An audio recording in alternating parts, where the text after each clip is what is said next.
Appreciate it. Go live.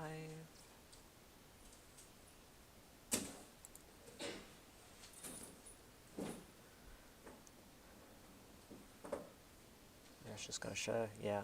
Okay. This.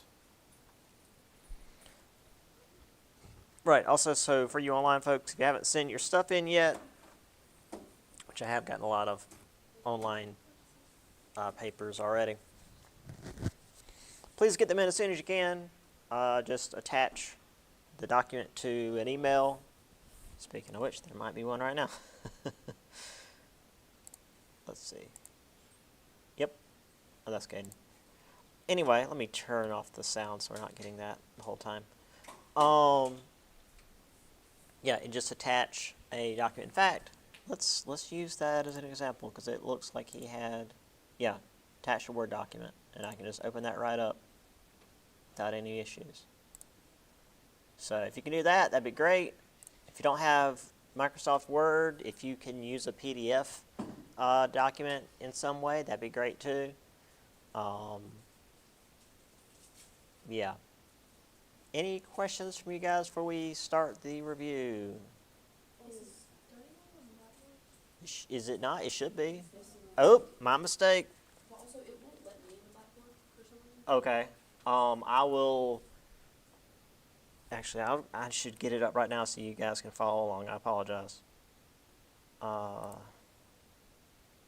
Let's see. We are. I thought I put it up for everybody, but I guess I didn't. That is my mistake. Let's see. Content. You guys, I didn't. Look at that. Sorry about that. Test 2 study guide.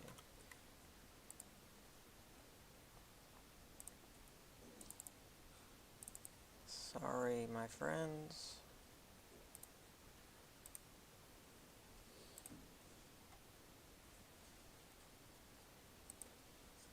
Make sure. Well, LC2 won't matter, but as you're,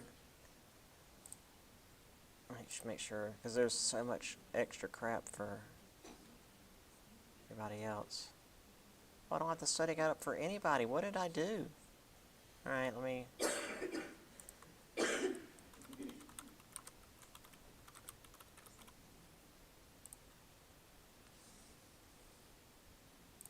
I guess because my LC2 class was so far ahead, I just got behind.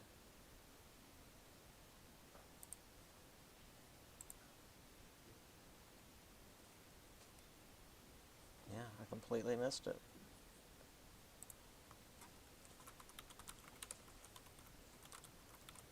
Sorry about that.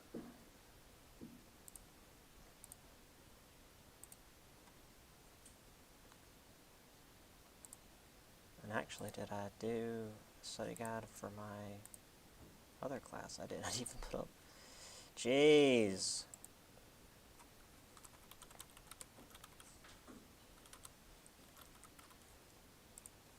That one's 104.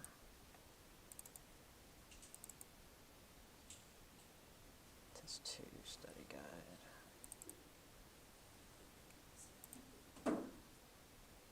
And also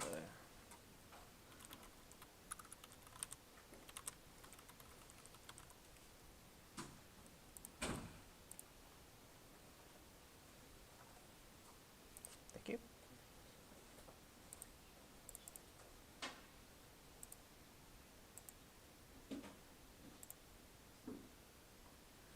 Okay, well, that was a little embarrassing. Sorry about that. I thought I had everything up, but I guess I was so intent on getting my LC2 stuff graded last night that I completely neglected to get your guys' study guides up.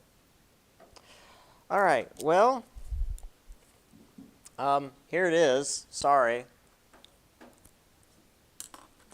But I do at least have the test here so that I can get us through it quickly. All right. Let me get my red pen for the next one at least. Any other questions? I noticed, or was that the same question that I didn't have the study guide up? Any other questions from anybody?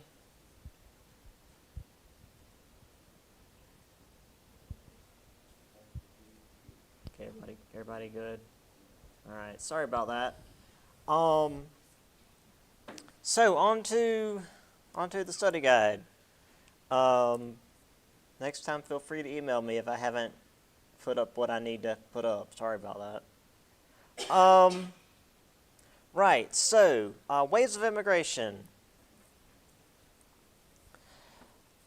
So there were two major waves of immigration that came into the U.S. In the 1800s and early 1900s. The first wave, they were from two specific regions of Europe. Let's just go ahead and go with the first wave. Give me some countries that typified the first wave of immigration.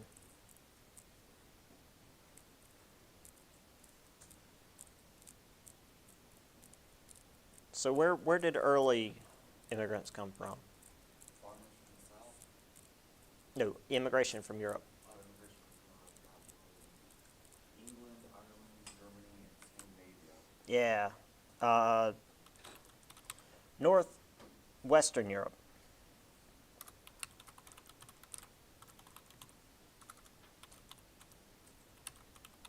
Yeah.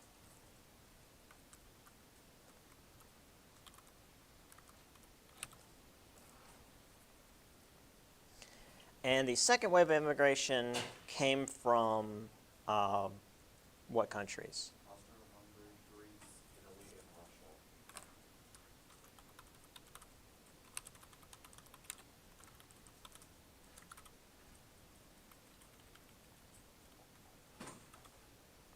So from southeastern Europe.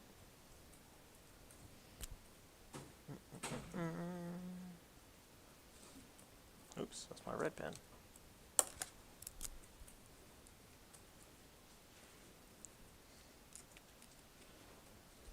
So just keep these in mind, these various regions for the two major waves of European immigration. Actually, hold on, let me make sure I've got the short answers over here.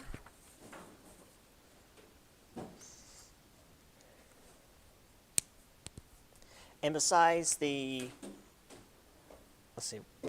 immigrants, where did most industrial workers come from? Like what group of people?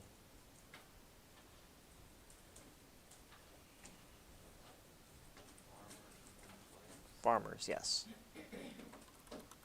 Because most former slaves were farmers as well. So southern farmers and former slaves kind of formed a single group, at least in the way that the book gave us. So we had immigrants and farmers that formed the industrial workers.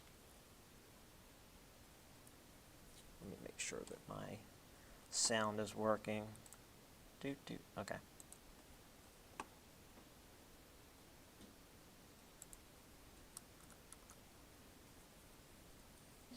On to unions. This was not the first union. What was the name of the first powerful union in the United States? The Noble Order of the Knights of Labor. The Knights of Labor. I used the shorter name because this being a multiple choice, I couldn't fit Noble Order of in there with everything. It ran off the page.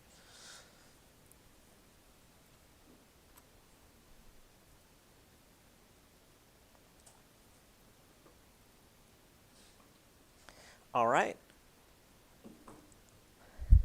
At what rally did an anarchist throw a bomb which turned public opinion against the Knights of Labor? What was the big rally where the Knights of Labor lost a lot of power? Haymarket Square. The Haymarket Square rally.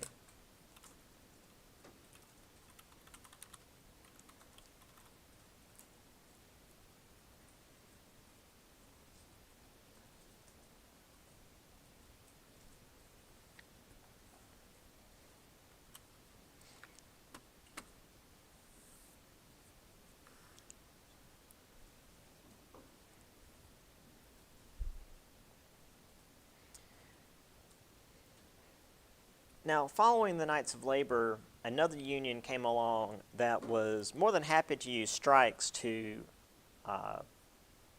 get their way, while the Knights of Labor preferred not to use strikes. American Federation of Labor. Yes, the AFL, American Federation of Labor. American Federation of Labor was more than happy to use strikes, which was seen as much more direct action than, attempting mediation. Because, as we've seen, big businesses don't really care about mediation. They certainly didn't back then, and they still don't today.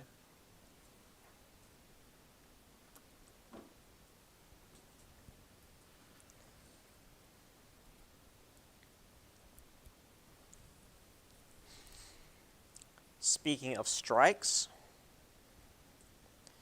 let's see. Where did a major strike take place against one of Carnegie's steel plants, which culminated in a trade of gunfire with Pinkerton agents and barges? Can you repeat? Yes. There was a major strike at one of Carnegie's steel plants, which culminated in a trade of gunfire. Where was this strike at? It was the name of the plant and also like the city that the plant was in. Homestead strike? This was the Homestead strike, yes. This was Homestead, Pennsylvania. Thank you. Yeah, it was the Homestead strike. It's the Homestead steel plant. It's Homestead, Pennsylvania. It's all just Homestead.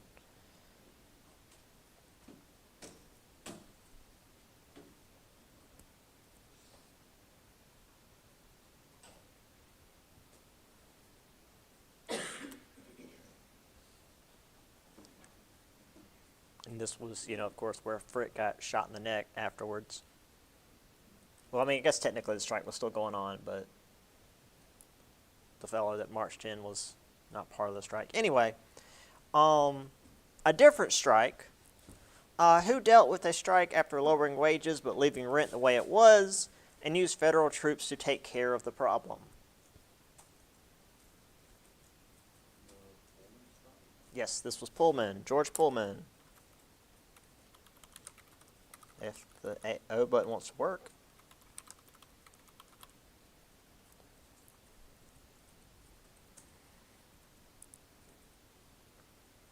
Yeah, so this one was specifically due to lowering wages but leaving rent high, and instead of doing like Frick and bringing in essentially mercenaries, he just went straight to the federal government.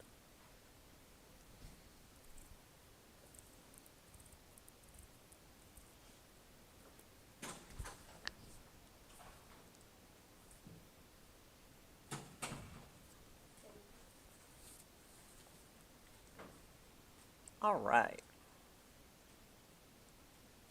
So, working class relaxation. I think I've only got one question from this. Yeah, I only really have one.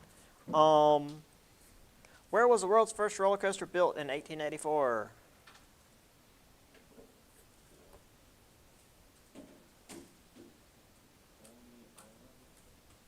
Where is Coney Island? Which is in what state? New York.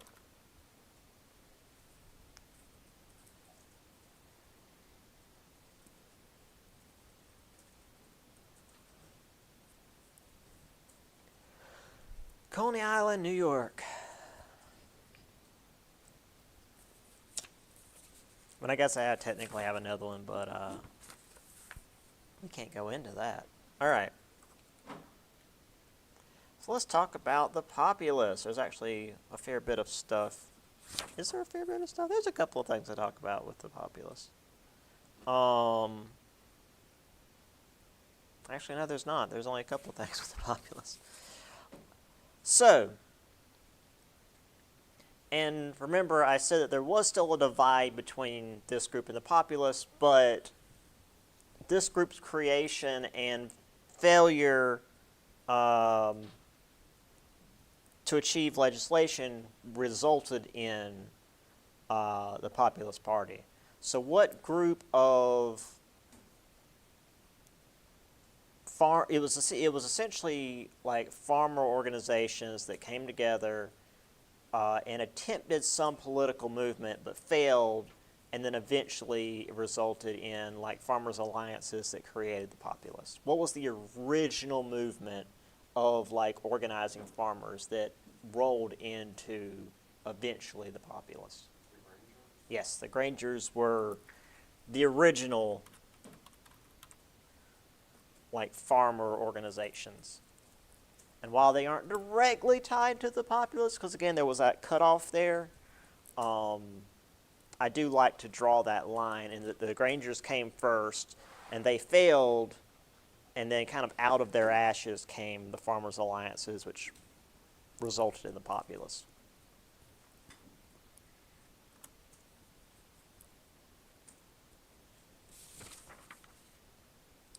And during their brief reign, there was a major event who led a group of disgruntled farmers and miners to Washington, D.C. to call for federal public works to counter the Depression in 1894.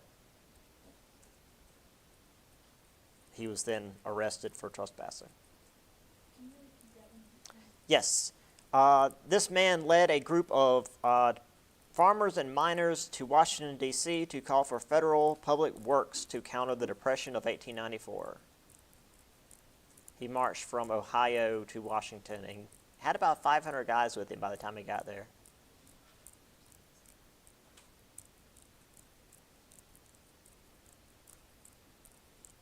His first name is mentioned like once, but his last name is Jacob Cox. Coxey, yeah. Because you mostly just see Coxey's army in the book and in the notes. I actually continuously forget his first name. I just see Coxey, and that's what's on the chest. So, yeah, Coxey's army.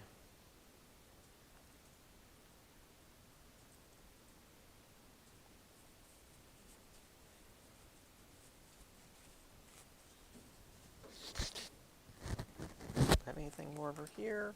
No. And that's it for the first chapter. So we'll move on to this one. Think of where to put this. I guess I'll just start with this one, since it's like way back. By the 1880s, what group of immigrants was completely banned from entering the United States? And we've talked about this one, like, I think even before the first test. What group of immigrants was completely banned from entering the United States by the 1880s? Yeah. Come on.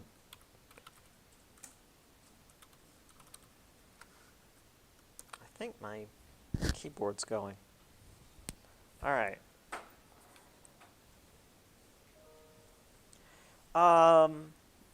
The way the immigrants looked after each other. What was the name for groups that came about around the turn of the century to help immigrants adjust to the United States, as well as for providing certain levels of care for them? Which is to say, these groups were groups of immigrants helping other groups of immigrants. This wasn't like some federal works program. Yes, mutual aid societies.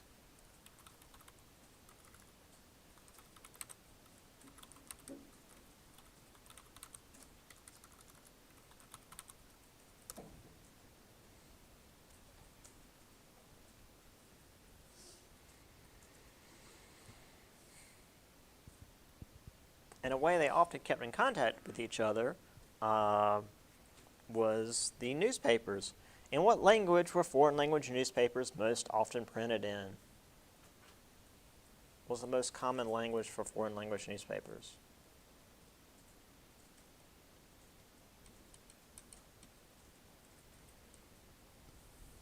I'll give you a hint. It was the most numerous immigrant group. Mm-mm.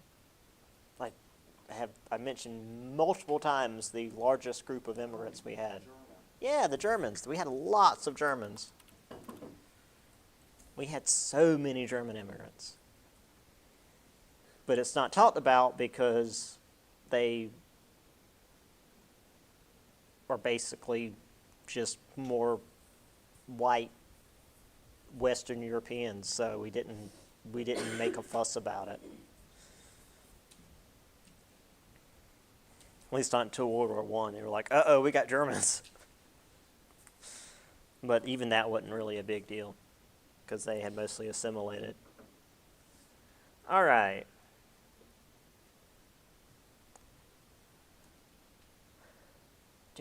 Do.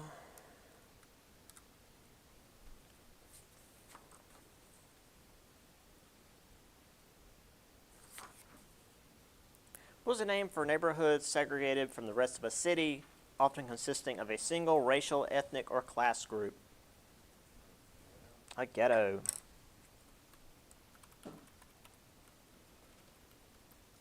Pushing the groups away from the rest of the city, and often a slum as well. Let me see here.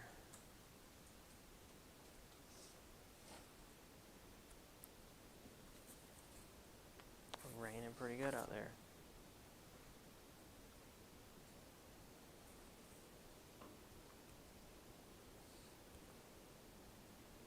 Where is... Oh, okay.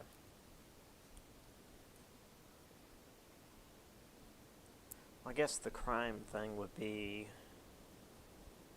this next one.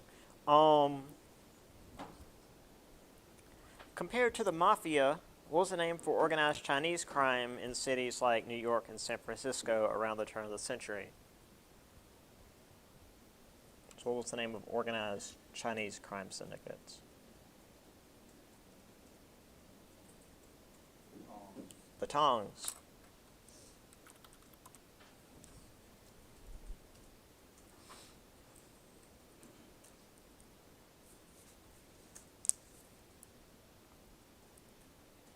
Let me see.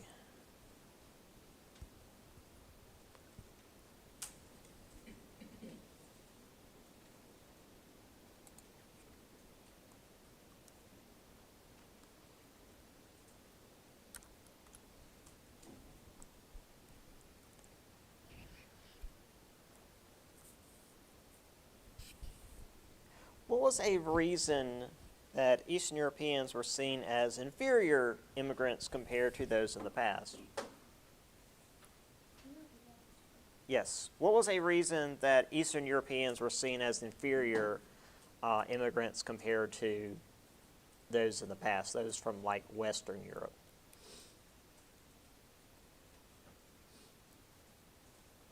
And if you look back at the countries here, it does kind of, I mean, less so Ireland, but like England, Germany, and Scandinavia, compared to Greece, Italy, and Russia, what that difference was.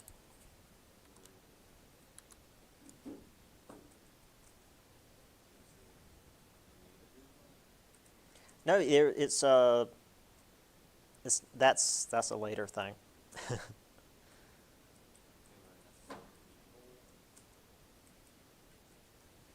What the difference was between the people in Western Europe and the people in Eastern Europe.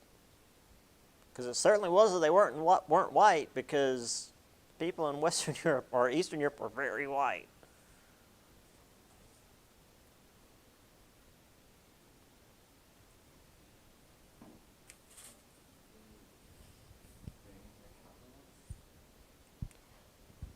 Not necessarily. You actually usually got a lot of that from Germany. Not necessarily. Think about the people you're getting from like Russia and Poland and Greece.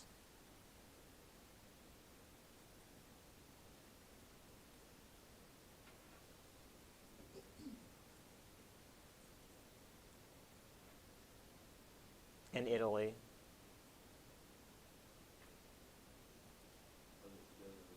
Yes. It was religious issues because America being a largely Protestant nation, and going off the back of that, name one of the two major religious groups that came from with this wave of immigrants that clashed with the mostly Protestant United States. Jews and Catholics. Could you repeat that question, please? Yeah, these were the religious groups that came, particularly with the second wave of immigration, that clashed with the mostly Protestant United States. Because as you go further east in Europe, you're running into larger pockets of Jewish folks, especially more Orthodox Jewish folks, and then also larger groups of Catholics who, again, are typically more Orthodox than those you see in the U.S. that have been there longer. And that clashes with this idea of like a Protestant U.S. So when they couldn't be racist about it, it was like a religious difference. Well, so the previous question of religion, it's just because that was why they were so hostile towards the native immigrants.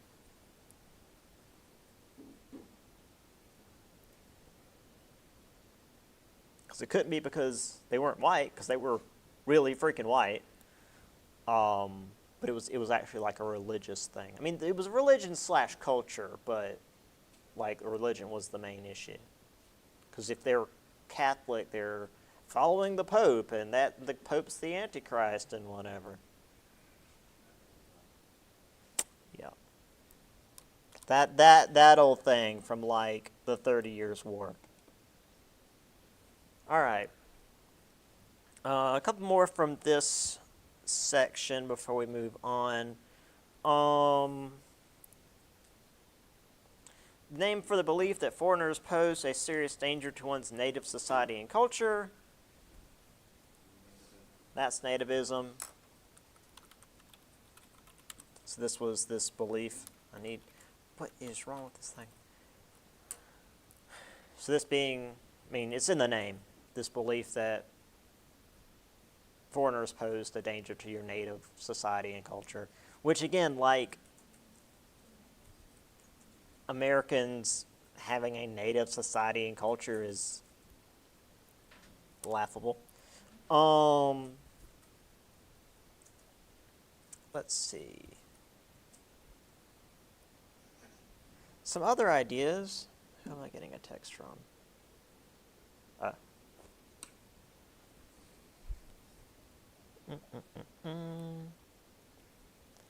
Going off the back of that, the name for the pseudoscience that advocated biological engineering to ensure that desirable races continue to grow while sterilizing those seen as unfit to reproduce. Eugenics, because of course we had to mention that.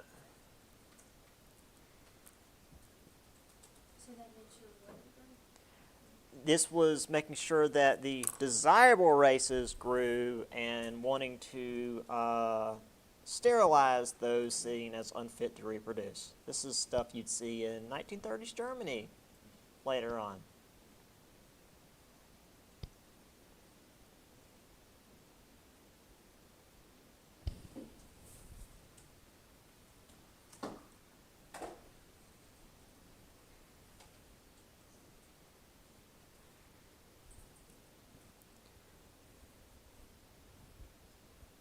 All right, and then two bits of writing here. Who wrote The Melting Pot, which gave an idealized vision of immigrant assimilation? Israel Zangwill.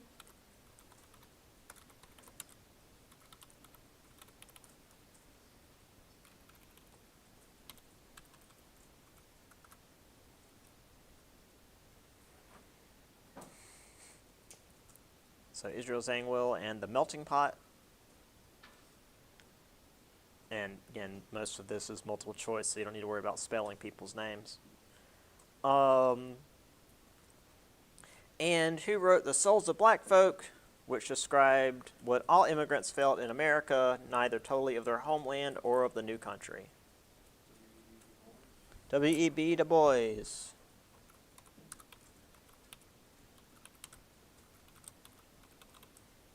The sociologist we will be discussing more in the next chapter.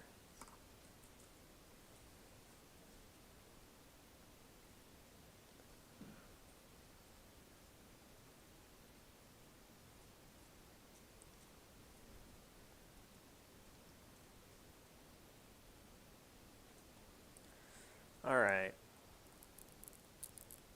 I think that's everything for that.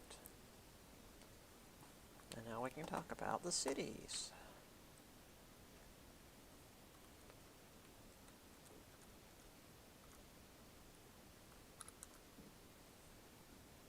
On to city stuff. First off, before 1880, what was typically the tallest structure in a town?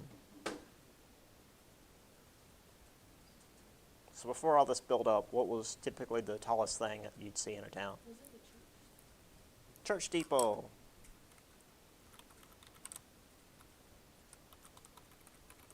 I like how you I knew exactly what you're talking about. The church steeple.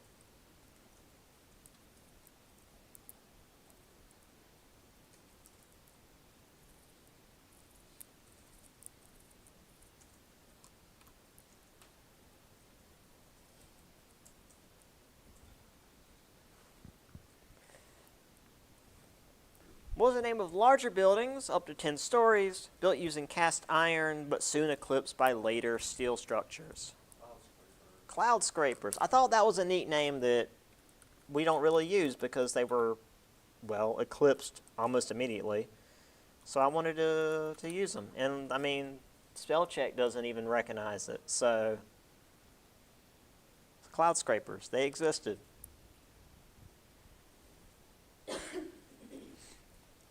I mean, skyscrapers isn't even on the test because it's just this one we all know. So, cloud scrapers is one though.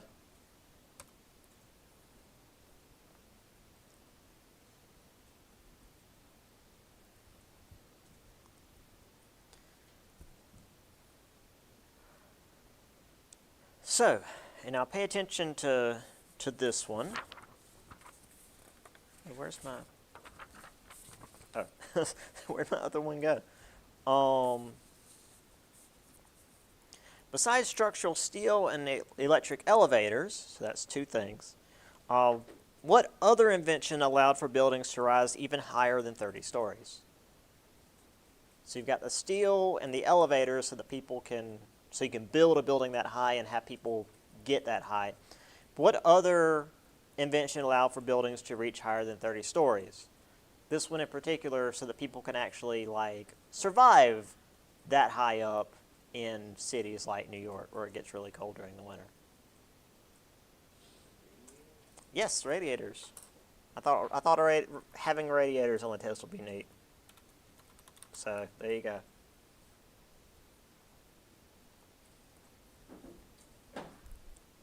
Because I mean, if you're on like the 30-something story in a building with barely any insulation in the winter in New York, and you can't put a fireplace that high up, you need something or you're just going to freeze to death. Let's see. That's it for that page.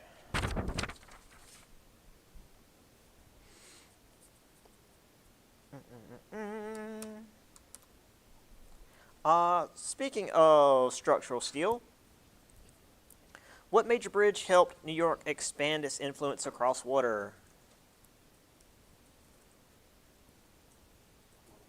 The Brooklyn Bridge.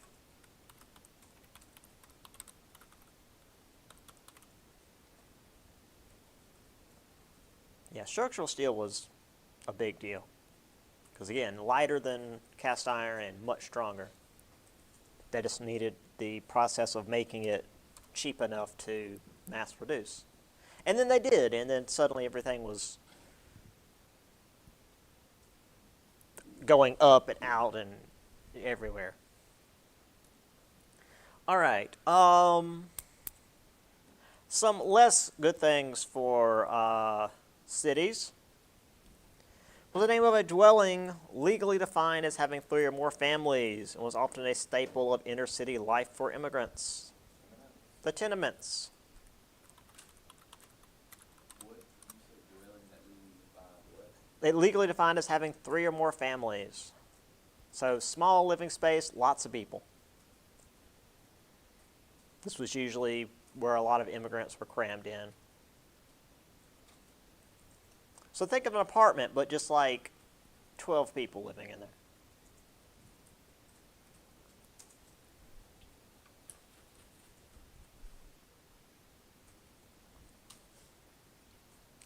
And using a tenement, what was the name for a business that used said small dwellings to make the best of cheap labor and avoid factory regulations?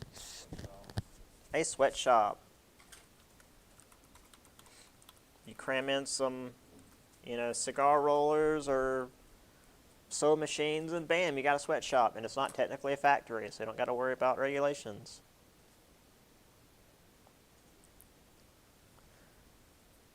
But, as you may remember from the notes, the factories themselves didn't have a ton of regulations. What was the name of the factory that experienced a fire on its 8th floor, resulting in 146 deaths due to a locked exit door and the inability for fire engine ladders to reach high enough to even get the people out? Triangle Shirtwaist.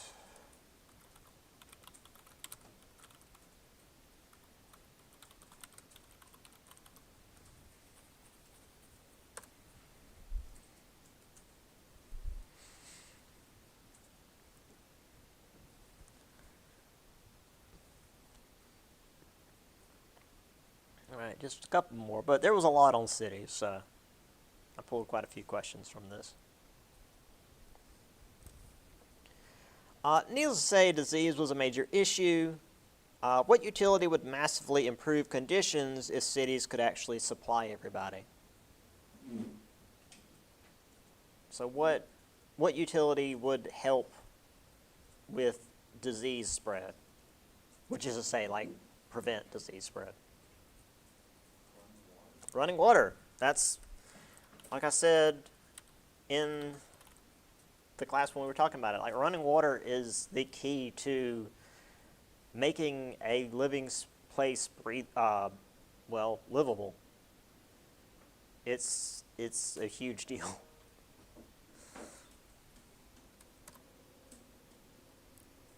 All right, one more. What was the name of the men sitting atop the political machines, running cities in order to suit their own needs? Yeah, just the boss, city boss.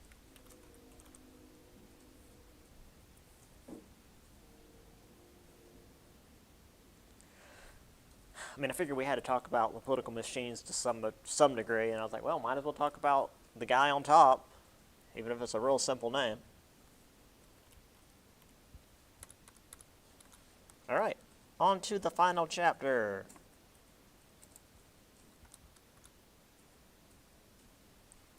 They really don't like me doing the also thing like I like to do, but whatever. I'm not beholden to Microsoft Word. All right.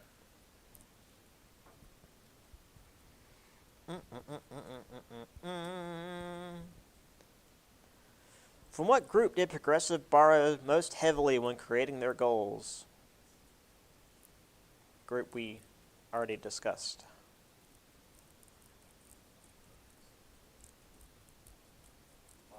The Populist. Which, I mean, not just the progressives, but I mean, a lot of groups, especially towards the end of the chapter, used a lot of populist ideas. Even old Woodrow Wilson there at the end, which is interesting. So again, as I said, even though the populists didn't last real long, their ideas stuck around. So good for them. All right. Continuing on with the tenets behind progressives, the progressive movement. What term meant that ideas will be measured by the practical consequences and knowledge came from experience rather than doctrine? This is multiple choice, so don't worry about it.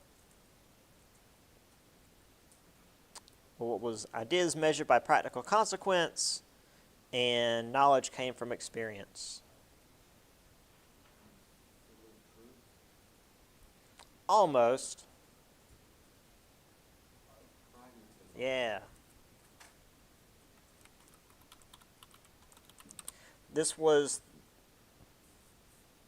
the belief that, that the absolute truth came not from rigid dogma, but from what people would experience themselves, what you could learn from, well, again, from experience, from seeing and experiencing. A bit more science-based. Now, that said, there was also a religious movement that fed into progressivism. There was a religious movement which had pastors like Walter Rauschenbusch. Don't worry, that is in the question. You don't have to spell this guy. Told Christians to follow the teachings of Christ and work among the poor. The social gospel, because again, that was like Jesus' whole thing was working among the poor. It's like his favorite activity.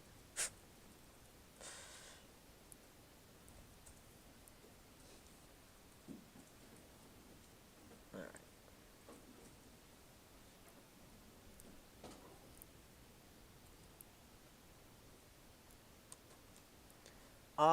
See, does this go further down or no? I guess I'll just put this in here then.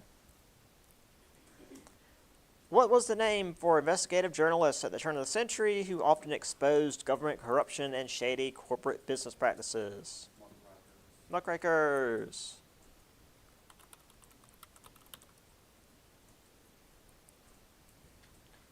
I honestly wish we had a little bit more on them because they're really neat.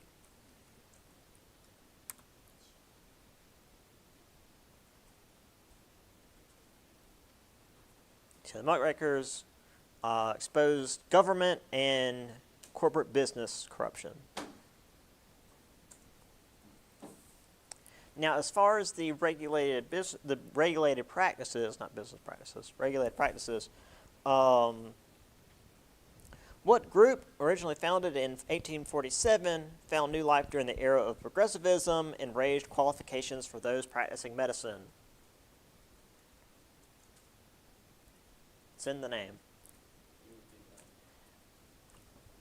This group was founded back in the mid-1800s. However, due to the era of progressivism, it was renewed, raised qualifications for those practicing medicine.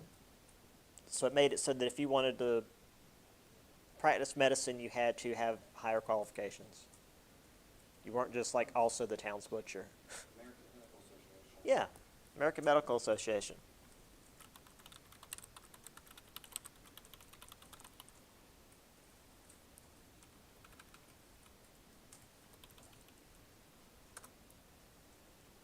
Yeah, they made sure that if you were going to be a doctor, you knew what you were doing.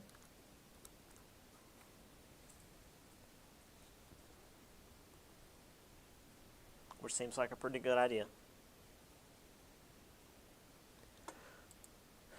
All right.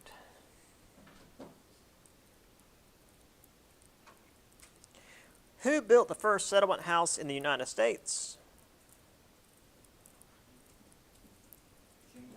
Jane Addams, very important lady. What was the name of her settlement house? Hull House.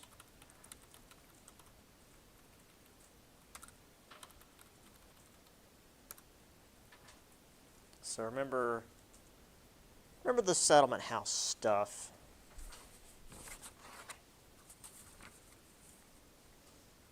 Also, off the back of this, which amendment passed in 1919 Gave women the right to vote.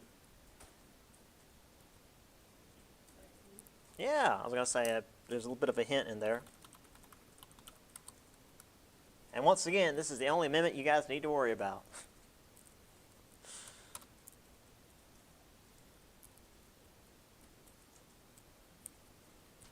Let me see. Actually, hold on. Do I have?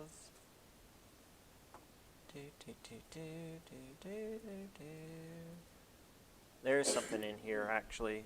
Couple more things. What was the common name for the 1910 White Slave Trade Act? Remember, it was named after the senator who, I guess, wrote it?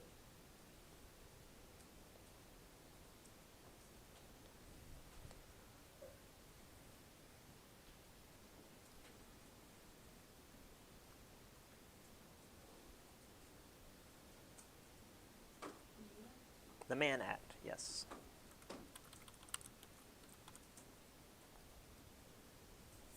With 2 N's. All right. One last thing in this section, because I mean it's technically not in the section of like women and progressivism. It's the like vice section, but women were very involved in this, so I'm including it here. Name me some of the groups that fought for prohibition.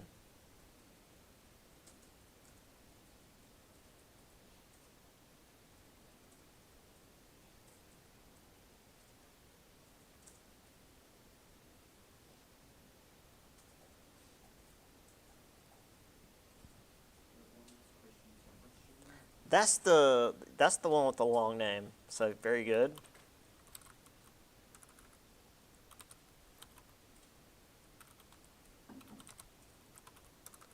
Come on.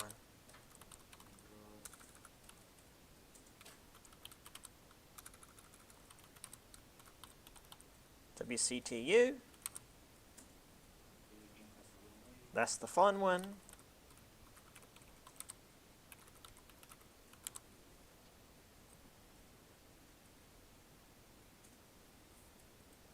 And the other one's more of a political party.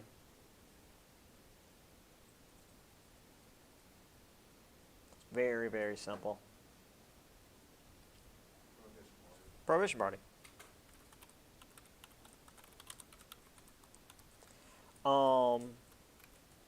And I will go ahead and give you guys the same hint that I gave my Tuesday, Thursday class.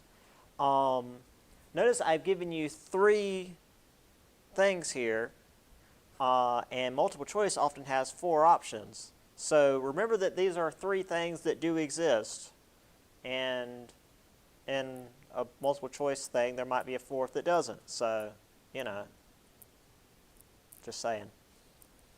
All right. I think that's it for that.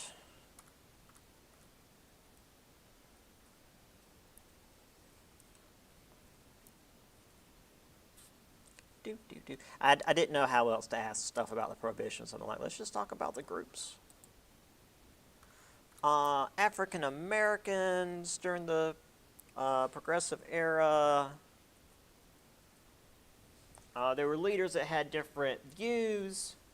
Who suggested that blacks accept segregation, work on their own moral and economic development, despite secretly funding court cases against discrimination?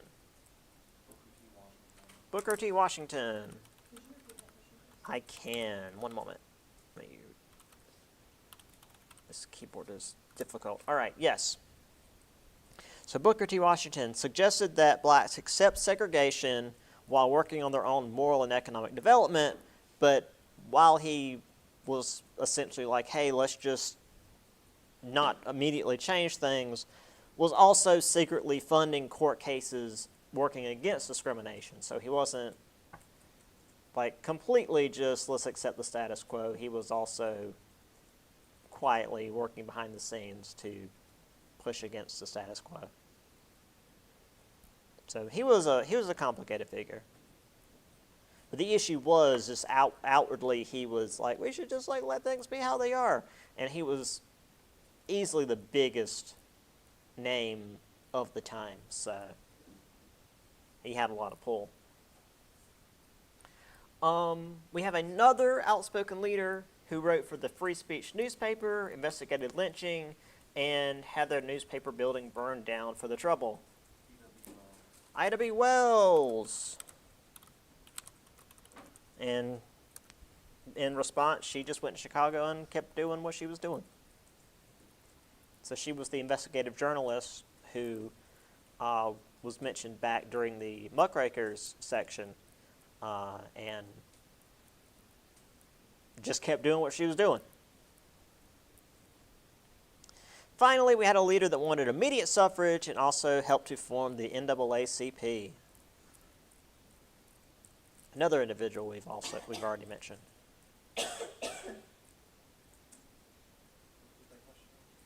This last leader wanted immediate suffrage and also helped to form the NAACP. Yes, he's back again. I mean, like I said, he lived to like 95, so he was around for a lot of stuff.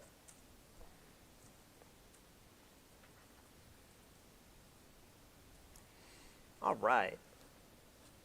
So is there any other stuff over here? Not immediately. All right. Natural disasters, conservation. All right. What natural disaster destroyed Galveston, Texas in 1900 and helped to create the commission form of government? So what natural disaster hit Galveston, Texas? And if you're not familiar with Galveston, Texas is on the Gulf Coast.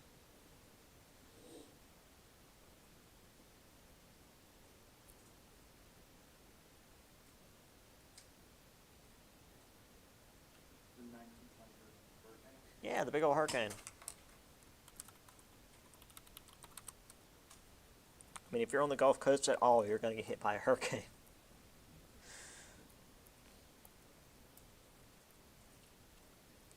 All right.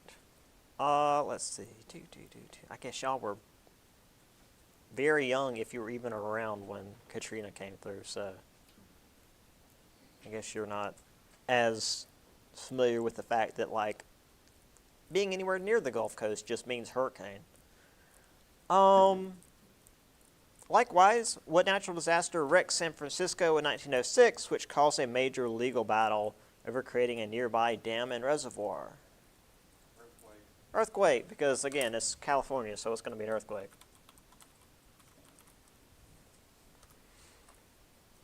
If you learn anything about, like, you know, the map of the United States, just know what regions get hit by what weather.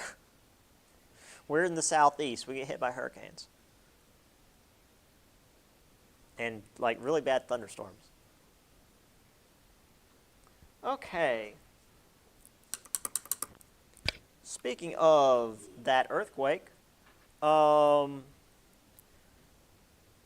was the name of the valley that was dammed in response to said earthquake in San Francisco? Hetch Hetchy. This is the valley that was dammed in response to the earthquake in San Francisco. This is where the hydroelectric dam was built, which also created a reservoir. Hetch Hetchy.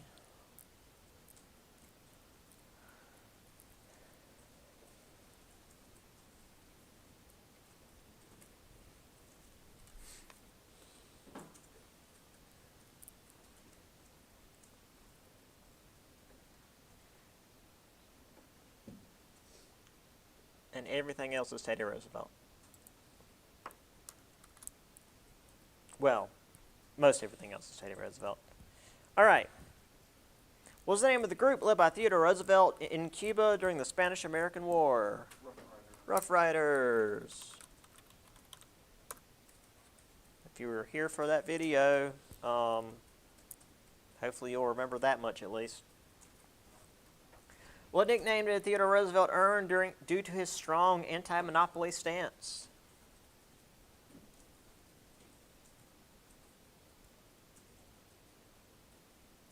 Even though he didn't get rid of all of them, he saw some as being good and some as being bad.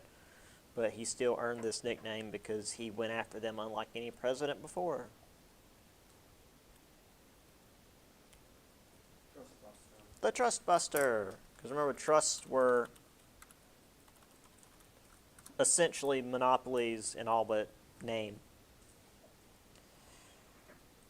After coming back from safari, what was the nickname for Roosevelt's new Progressive Party?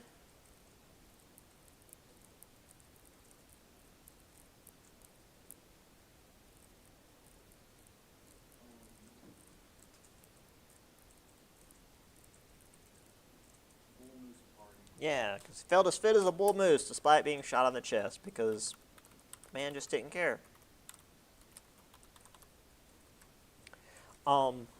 So,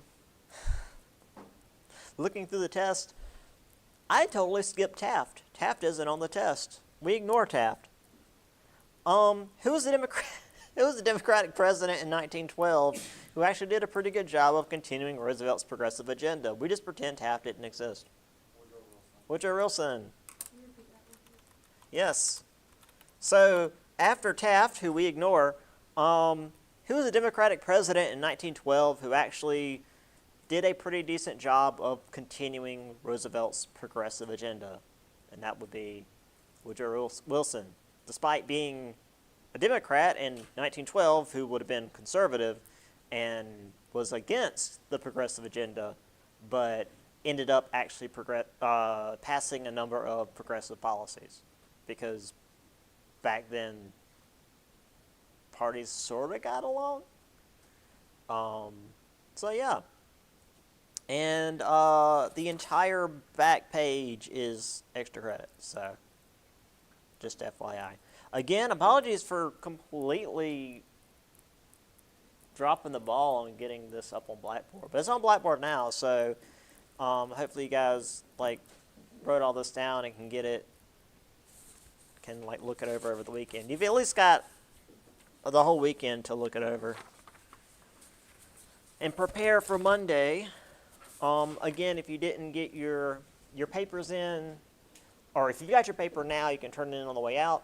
If you don't have your paper now, try to get it into me by the end of the day, or at least by the weekend, because I want to try to get as much graded as I can.